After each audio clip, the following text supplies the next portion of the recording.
Hi there. I am excited to introduce one of my dear friends, Laura Taylor. I'd love to consider her a colleague, but I elevate her so I'm not even poised to quite be a colleague. She is a talented therapist, a marriage and family therapist, and she hosts a community called Vulnerable Living. She has her own practice in the Bay Area, and Laura and I hosted a group online called Scapegoat Strength on a popular social audio platform for a couple years. Um, and we talked to people with all kinds of family dynamics and patterns that were so obvious to her and myself, but not something that reaches public discourse. Well, today people are talking about it, but it wasn't so much the case. So why don't you introduce yourself a little bit, and then we'll get going. And Okay, we thank have a you, lot. Jordan. Good. Yeah, we have a lot to talk about. We're excited. We've been warming up before he got things recording here because these topics are what light Jordan and I up. And so what I want to say is, yeah, where do I want to? I'll do a quick summary. Um, After getting my license, getting my master's degree and passing my licensure, I started studying family constellation with a dear friend of mine, Mark Wolin, who is a pretty world-renowned constellator. Certainly, he's has multiple books. And by the way, let me plug his book. It Didn't Start With You. If you're interested in the depth and exploring your own family constellations, get his book. It Didn't Start With You by Mark Wolin. Anyway, I trained under him. I actually did a workshop for my own family healing because as a therapist, that's something I think ethical therapists do is work on themselves while they're helping other people, right? So that we can become better people and our blind spots become fewer and far between. Anyway, so I studied under him and then I actually I worked with him. He became my teacher and I co-facilitated workshops with him.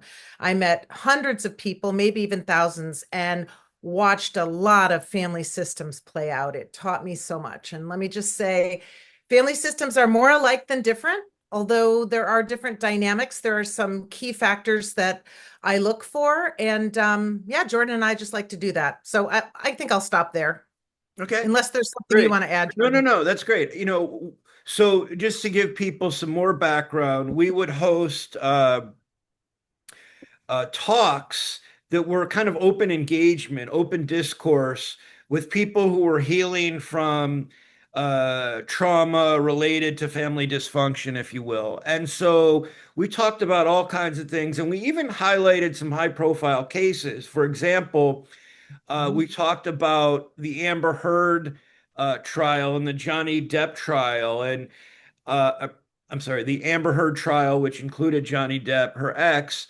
And what's so interesting about this is that these things trigger people who can relate in certain ways, and yet you see this onslaught online of people, you know, being triggered or being critical of something they don't understand or don't see, and so this is where social media is both, I think, dangerous, but also telling. There's a lot of dysfunction in the world. And so, um, why don't you speak a little bit about how we went about that, if you remember? I think we talked about, because you're careful not to be a diagnostician when you're not treating someone, but we highlighted some personality traits and reactive Yes. abuse. We talked about reactive abuse. Oh my goodness. And what was interesting about that case, I think, is that traditionally people think of the man as being the narcissist. And so I know that and I'm speaking specifically, if you want me to speak to something else, let me know. But No, that's specifically that Amber Heard case with Johnny Depp, of course, I went in thinking, okay, Johnny's the narcissist and let's hear her story. And I can't, again, not diagnosing him, but thinking that in the back of my mind, I bet he has likely to be a narcissist in this situation. And boy, watching that trial like a hawk and examining it and discussing it in our groups. Uh, yeah, there's so much to say. well, But one thing, oh, go ahead. No, go ahead. no, you go. Well, one thing that's interesting is just yesterday, or 2 days ago, even after we scheduled this, I saw someone online post something about narcissistic abuse, which I see often. The algorithm feeds it, but I also think that there's a lot more people talking about it. And, you're a practitioner. This is a passion project for me. But what I would say is that this person mentioned that they were so glad to get away from their narcissistic partner after a brief period of time and how much impact that had. Um, and actually, that's what I thought they were talking about. What they were actually talking about was the partner of their ex who was the narcissist or had narcissistic traits. And what I said, this is not talked about enough. We talk about uh, parents who are narcissistic. We often find out about that through the relations we pursue. And then we talk about the partners. We talk about employers who are narcissistic because it's pretty obvious to many people. We don't talk about the impact this has on people indirectly. For example, you may see it on Dateline. The ex of an ex is causing havoc. But think about how those people ruin relationships um, for completely innocent bystanders, almost, if you will. Go Yeah. ahead. Yeah. Sorry. Well, and that certainly would lead to the Tepe case. That's, Yeah. that recent Yeah. We can talk. horrific murder where, he was obsessed clearly with destroying her, Monique. Didn't want her to have a life beyond him. And yeah, let me tell you, that comes into my office a lot. I often have couples who've come in who actually, interestingly, often people who have been in narcissistic relationships or relationships with people who have narcissistic traits, they sometimes find each other, which is a pretty lovely thing. And sometimes they're in my office talking to me about the impact of both of their exes on their relationship to a lesser degree or another. Some are just, sort of some are malignant and actively pursuing harming the relationship, and others are just have those traits that can be really difficult if you share children together, if you have to share anything at all in communication or any other way. So but that is a really good point, and it's something that I think more people, maybe even, I think it's something that isn't talked about enough, and there are a lot of people suffering from that issue. Yeah, and that's why it's a community-wide concern more than just the interpersonal relationship. And maybe the way we change systems change occurs when the impact is greater. So the more we recognize the harm that these people cause on more people rather than just the partner, the more quickly we change or learn or That's learn to avoid. and that's another, that just takes me into the other arena that I see a lot, which is I get a lot of referrals from attorneys in our family court system dealing with this issue related to children or new partners and how that's affecting even a divorce. So yeah, I think the unfortunate thing is that in the Tepe case, they needed to be protected. And I think, we've also talked a bit about, not yet here, but about the Reiner case. He needed to be protected and his family needed to be protected. And that really, I'm very sad to be learning what I'm learning about Nick. And um, and where he was not, how the whole system failed everybody. Let's put it that way. Everyone was failed by that. Yeah, the Nick Reiner case. What's interesting is that Rob Reiner himself talked about the difficult relationship he had with his father, which to me Yes. was what was one of several giveaways that, there's more dysfunction perhaps than meets the eye. And you magnify that in um, a family of public figures. and the pressure, and you know that I've talked about, my kind of contempt for nepotistic systems, right? But the truth of the matter is, this is the example where, the plight of the Nepo baby, if you will, was horrific because you're struggling to begin with, perhaps. Let's say there's some genetic predisposition, something impacting a childhood, and yet, and you have maybe an adverse childhood experience, but you compound that with the pressure of trying to succeed in the shadow of someone world famous. I mean, who I can't not want that enough. Yeah, yeah. Yeah, that of course. And then, my brain goes to I heard that piece as well because I've really been trying to understand more about the family. And when I heard that Rob did feel like he was never seen by his father, I wonder about the epigenetics. What happened between his father and his father's father? What happened between his father's and his father's the father, the grandfather to Rob? And what was it that made him feel like he wasn't seen by his dad? What was behind that might have led to his not being seen? And then how did that trickle down? And it's pretty clear to me in working with family systems and looking at generations, if issues are not addressed in a generation, they are passed down to the next. So it becomes cumulative.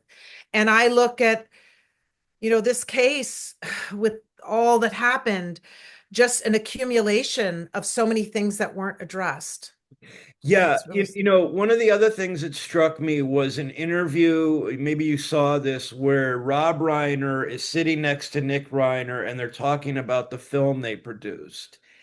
And what was striking to me was that Rob Reiner, I think in his mind, was doing something great for his son, but it was all about him because he is completely oblivious to the fact that he is a powerful figure and wasn't giving permission to his son.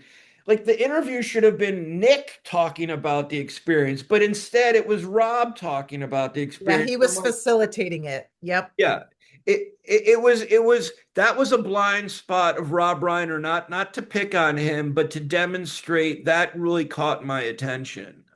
Yes. Yep. And I think these are the kinds of things that I hope more of us, even just people, people that aren't clinicians and aren't studying this, I think I'm hoping that these kinds of discussions will bring more attention to dynamics that previously have been invisible and are harmful. Yeah, I mean, and maybe you can talk a bit about this, the overparenting versus the underparenting. Um, Rob probably with the best of intentions wanted to be more attentive, but in being his version of being more attentive was creating a career for his son right then and there by creating a movie. Now, I think he wanted to advocate for helping people, but it seemed much more about him. Um, that was my take on it. Well, and again, depending on what what kind of a personality Rob has himself, if he had any tendencies toward unresolved pain, not feeling seen by his own father, then of course he would be drawing the attention to himself rather than shedding the light on his son so that his son could step forward into that light. I think that's a pain spot that he was probably blind to. Uh-oh. Yeah, I'm I, not I, sure what happened. oh, I can hear you. Yeah, I don't know what happened Oh, to my, hold on a second. Let me come back there. Yes, for some reason I popped out. Sorry. can you see me now or okay. Yeah. So what's interesting to me is that I think, and this is the problem with Rob being of stature in Hollywood, is that people around him probably said, "Oh, you're doing everything for your kid," and he seemed to be almost too vocal about just how much he was doing for his kid. Now, what I don't understand is, I mean, again, I think he had the right intentions, but if you're a film producer of his stature and you're traveling I mean, a director to direct movies all over the world, you're an advocate, you're showing up for this event and that event. There's no way that you can be that present for your child, even if you want to. And this is kind of the conundrum for Hollywood, right? And so that on top of um, you know, he, I think, and maybe you would agree with this, maybe people in your practice who fit the bill, and I know you don't work with a lot of people who are outright narcissistic themselves because they can be so difficult, but in his case, he probably thought, well, I'm this big deal. I can figure this out because he had some contempt for the clinicians when he probably should have actually been listening to them, right? Yes, absolutely. And yes, I do not work with narcissists because I've learned that I that generally they don't want help. It doesn't mean I can't help their family systems. I will often help their family systems, but the narcissist themselves isn't invited into my sessions. I help the people that are in their family. Um, but yeah, I think unfortunately he probably his he was a little bigger than his bootstraps and probably should have leaned into some more advice. And I also just going back to his son, I can't imagine being a son of a man that's such a huge star and even trying to step into that. I mean, how could you even begin to shine like that, to compare your, I mean, I just, I understand that I'm guessing that Rob's intentions were good, but I don't even know. Is that what his son wanted to do? Is that what Rick wanted to do? Exactly. The other thing that caught my attention, which kind of spanned across siblings, was the fact that Nick lived on the family compound or in the guest home. The daughter notably lived across the street.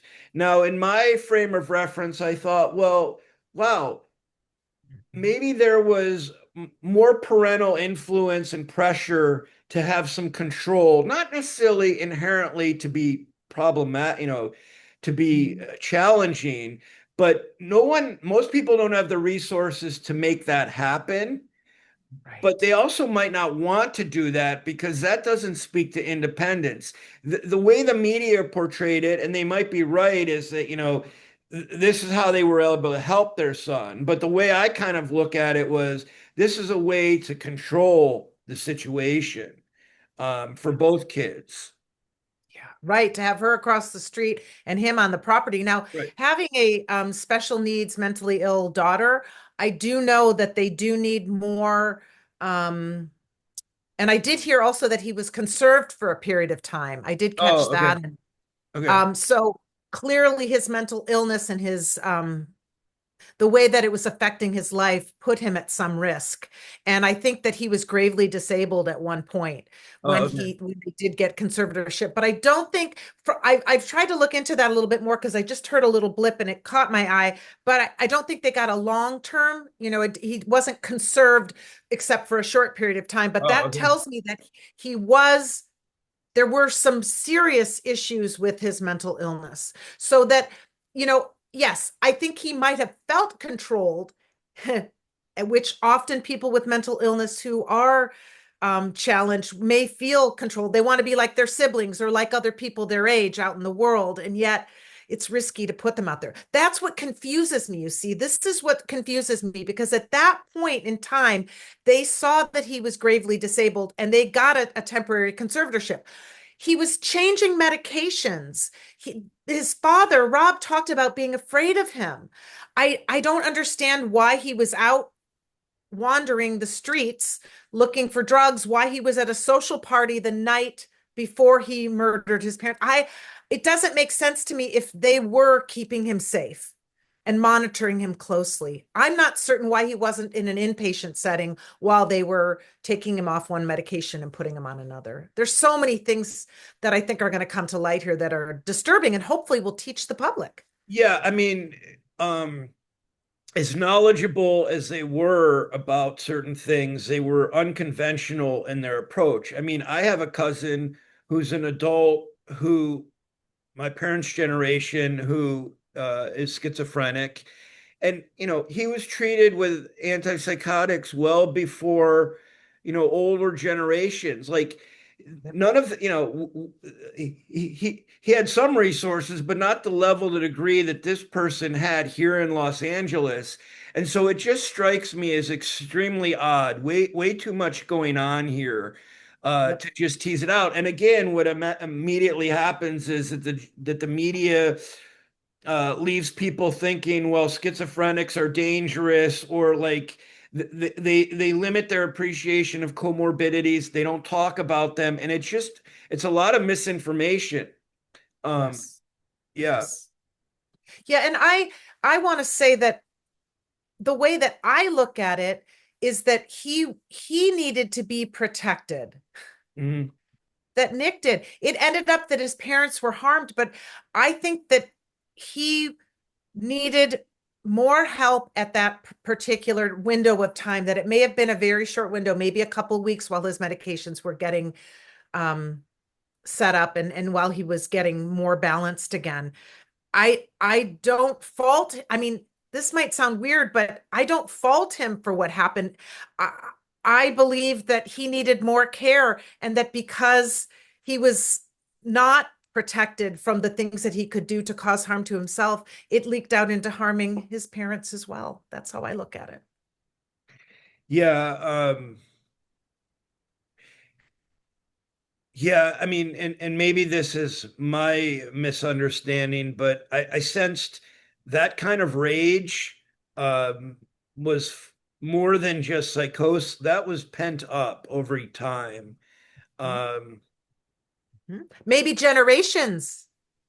I mean, a famous, well, I don't know if it's a clinician that I know once said that, and maybe you can speak to this regarding suicidality, not homicidality, was that people have to really hate their parents to go to that extent. Now, maybe that's not everyone, but many people who actually Yes. commit the act have so much hatred and Yeah. resentment.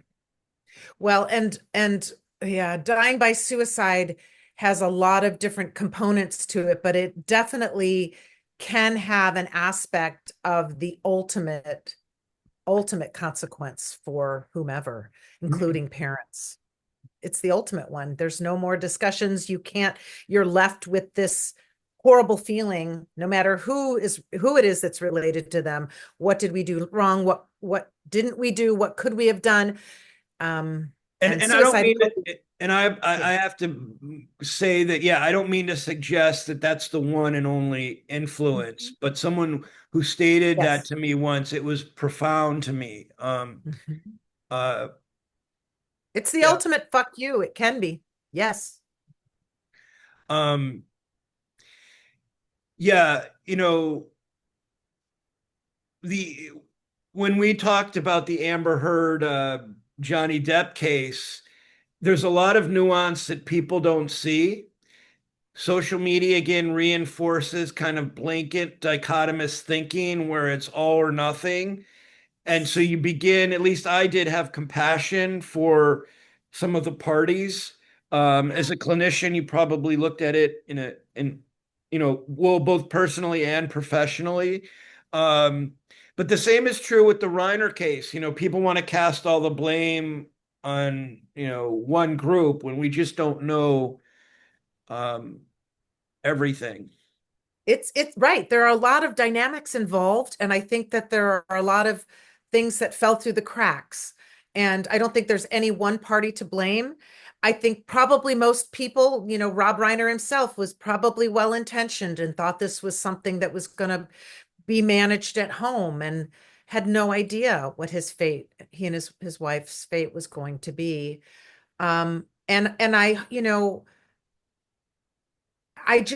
yes, I don't want people to assume that if someone has schizophrenia, schizoaffective disorder, or any other diagnosis, that that makes them dangerous. I think we have to look at each case separately. And, I can say that I have a lot of experience clinically, and I also have quite a bit of experience personally with having a daughter that's now 38 years old and has been diagnosed with a multitude of challenges since she was about 18. And we've navigated those pretty well. But there were times she was very angry and um, was not stable and took a lot of that anger out on me. And I had to find ways to keep her safe so that she wasn't going to do something that was outside of her comfort zone, and to look out for us as well. And there are lots of things that can be done. It's just surprising to me with all the resources that this family had that some of these cracks were slipped through. Yeah, another thing, I was looking at a review article um, in a personality psych journal, looking at comorbidities, looking at personality disorders associated with people on the autism spectrum. So to me, it's a great example, and I don't know that Nick is on the autism spectrum, but you He know, might be. he might be. But what was so interesting is that for those folks who didn't have early intervention, uh, they had a proclivity to they were more inclined to develop personality adaptations, right? Because they were either bullied or whatever, and families may have perpetuated some of these things. It's so this is why I'm much more interested in the human mind these days in animals, because the animals, I could predict the human mind, the psychosocial stressors we face, and the diagnostics and prognostic. It's just there's a lot to it. And I Yes. think this is the biggest, again, the drawback of social media is that it allows people to synthesize a little information and put out a lot, and they're sometimes erroneous. Anyways, I didn't mean to talk too much. Do you want to talk to the spectrum issue maybe of these people who've been bullied, or if you have insight into that? Oh my goodness. Well, yeah, it's interesting that you brought up wondering if Nick was on the spectrum, because in looking at the interviews, it was hard for me, the interviews I saw of him and the things that I read about him. I wondered what other diagnoses he might have. He appeared to be, I could see how some of the spectrumy kind of stuff, pictures of him, the way that he looked, it's not clear whether it might be spectrum uh, um or some other, like his the disorder that he has, that he's been diagnosed with. I'm sorry, Schizoaffective. schizoaffective disorder. Yeah.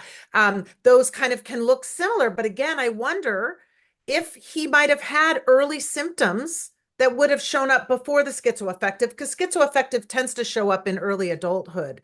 So you wonder, might that been a boy that was a little bit different? Might he have been bullied? I mean, we know that those stressors cumulatively and not addressed will lead to other issues later in life, whether they're mental illness issues or even physical issues. Plenty of people that have been bullied have all kinds of other conditions in their body that they suffer from for the effects of that. So, yeah, I would really like to know a lot more about his earlier history. It's actually something I've been wanting to study, to see what was said about him. I'm so curious about him. Well, the other thing maybe you could speak to is that uh, the and this isn't to cast blame on Rob Reiner, but let's say that he's this big time director, you know he seems charming, but the image is what we see, the image that he extends to the public.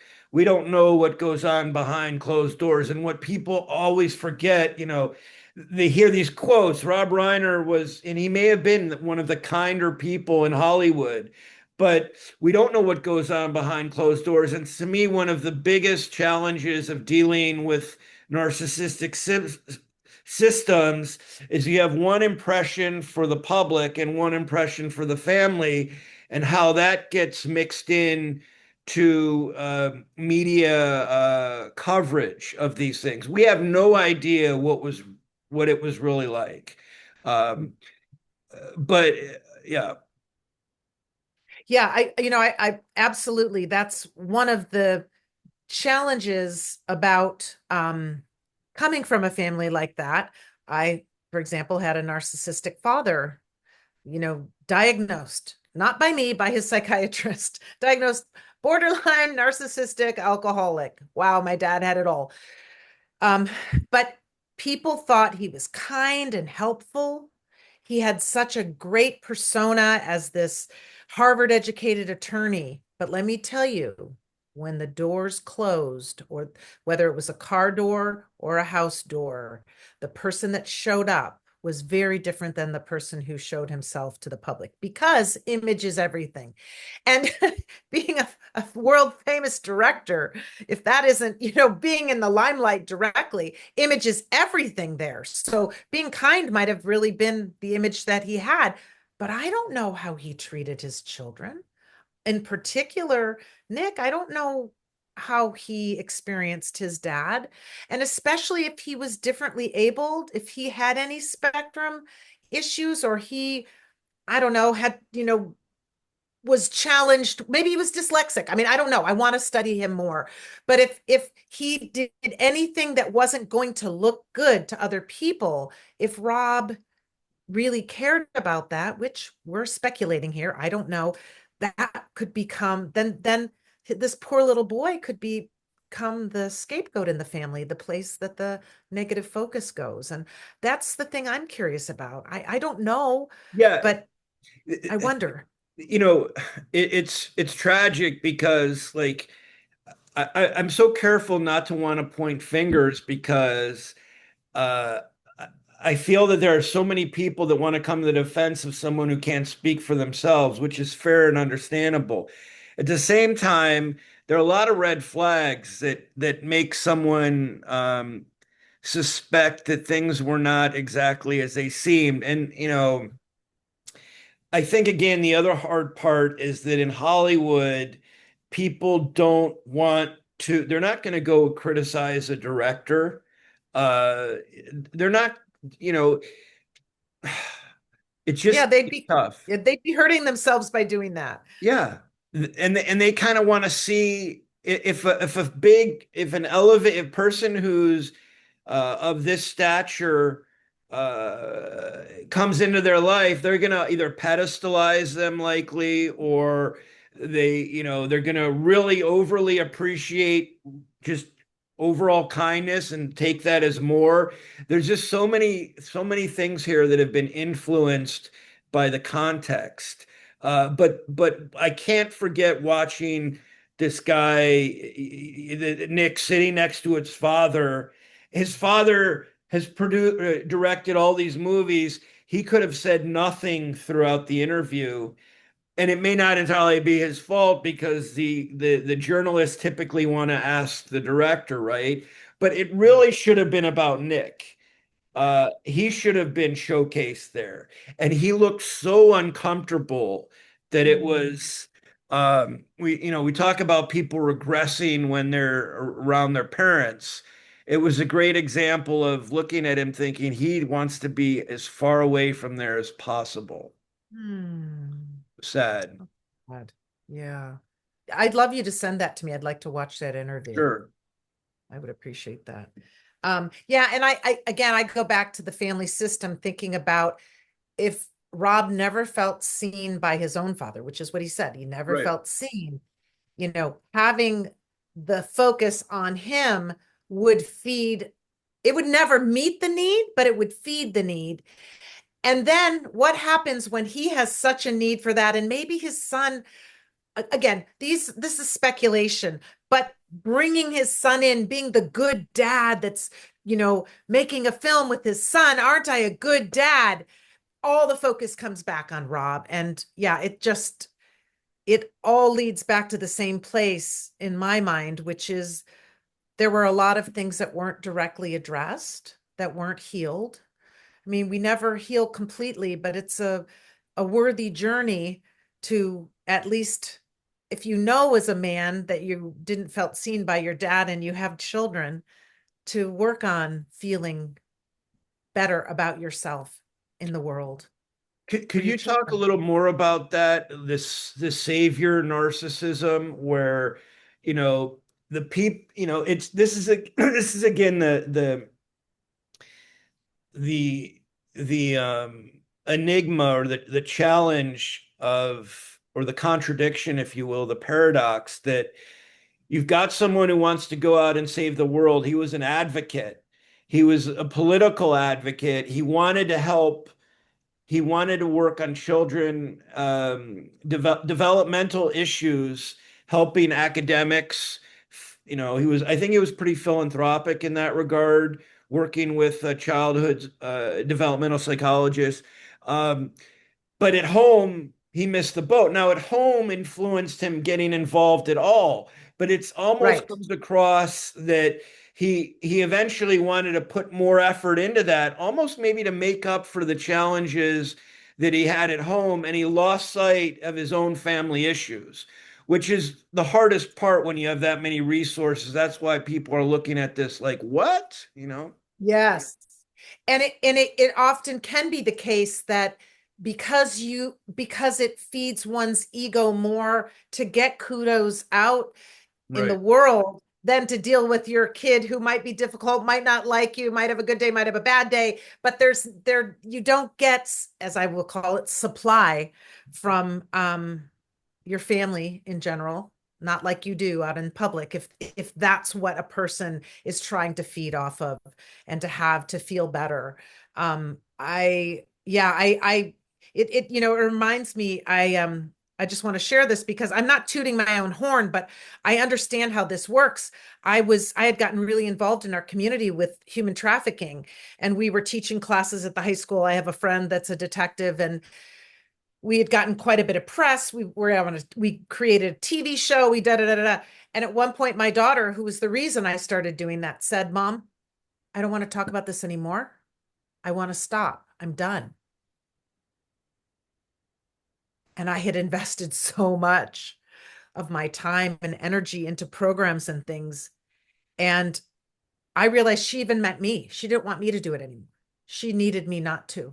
And so we stepped away. I felt like we did a lot. And by the way, the government and local, the cities and stuff it was starting to take off. This was like over, gosh, 20, almost 30 years ago now. 20 years ago? Yeah, she was 18. She's 38. 20 years ago. When people didn't realize that human trafficking was happening in our country and in small town America. But she told me, "I don't want to talk about this anymore. I don't want us to focus on this anymore." And I just wonder how that might have affected Nick, that his dad was out continuing to talk about maybe his own son's disability. Like, did that shame him? I don't know. Yeah, it seems, yeah, it's very possible that he didn't even want to do the film. And yet his Right. father managed to talk him into it. And then he felt worse even as it went on. I mean, it doesn't surprise. I mean, so many, and you deal with, I mean, you see people parents who do this, living vicariously through their kids, pushing them to do something like child actors, parents who are stage moms who are pushing their kids into things, and then they get farther ahead. The parents I love the attention they're getting, and they're Yep. just destroying their kids. Yeah. There's so much of that. That's really, really sad. And yeah, poor Nick, who knows? And if he was, I mean, again, I want to research his earlier life a bit more, but I'm sure there were things that were challenging, especially since his father has been dealing with or was promoting, supporting, disabilities or whatever. Um, but I wonder how much he suffered. I wonder how much Nick carried. I wonder how much he just kind of had to suck up. And depending on a person's proclivity for any kind of mental illness, those things can really add up. And I don't even know when he was diagnosed. I don't know if he had a previous diagnosis or multiple diagnoses. Again, it's something I want to research more, especially as we're talking about this now. Um, but clearly he was suffering. Nick was suffering. He was suffering. The other thing too, and we'll we'll I'll definitely have you back to talk about more stuff. This because we could talk forever. This Yeah. The other thing that struck me is how the other kids, the his wife were not particularly visible in the media. Right. And you can look at that in many ways, but some of that tells me that the oxygen was always fueling Rob's story and not the kids because there are plenty. I gotta fix my glass. The kids, the kid, many people follow in their parents' footsteps, but these kids were not particularly well known at all, and that's no judgment on them. But I almost wonder if there was just not a lot of room for them to have their voices heard because it was all about Rob, you know. Yeah. Oh, yeah, I think what's going to be really interesting, I'm hopeful, is that there will be more information that comes out about the family dynamic. I know the brother and sister have been pretty quiet, but in the trial there may be a lot more that comes out around his childhood and what it was like for them living with him. And I would hope to have some of that flushed out, um, for my curiosity, and perhaps too for just the general population's understanding that all may not be as it appears.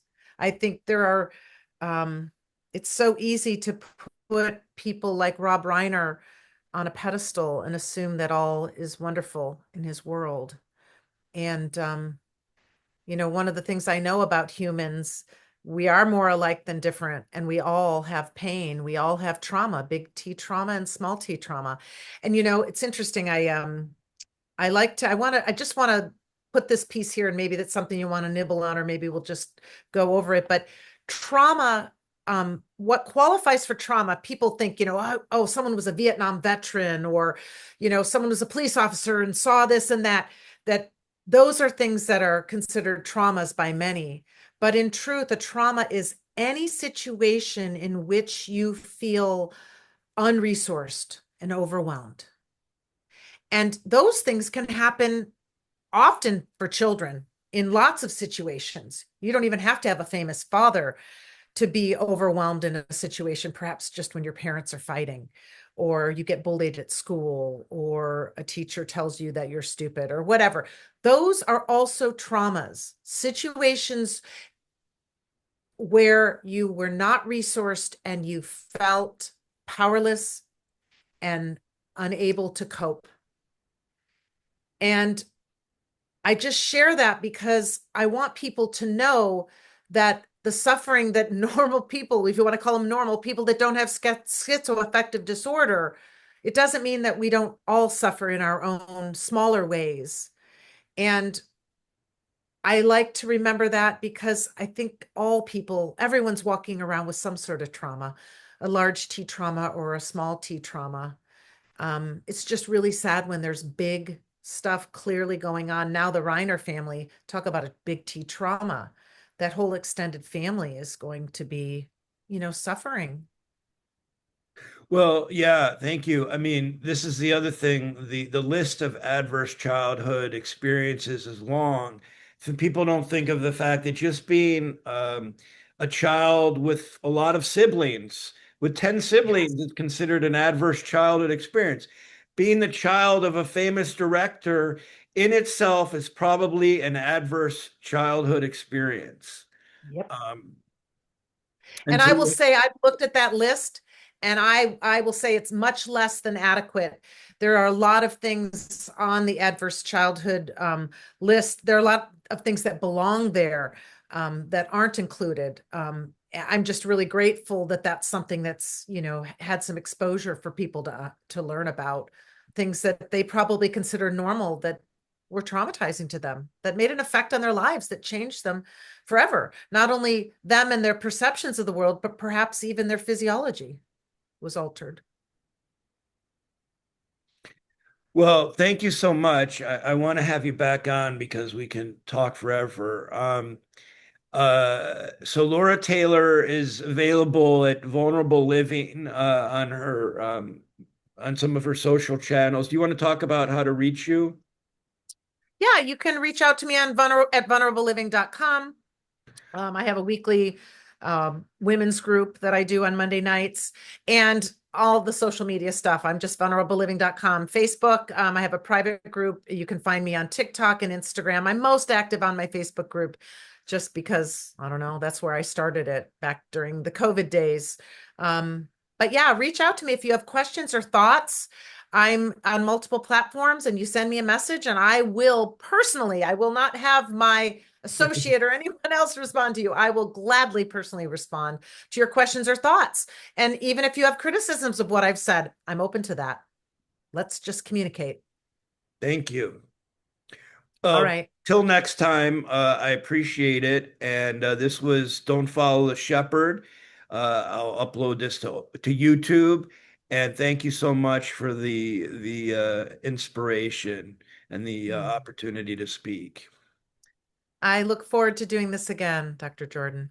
Thank Bye you. for now.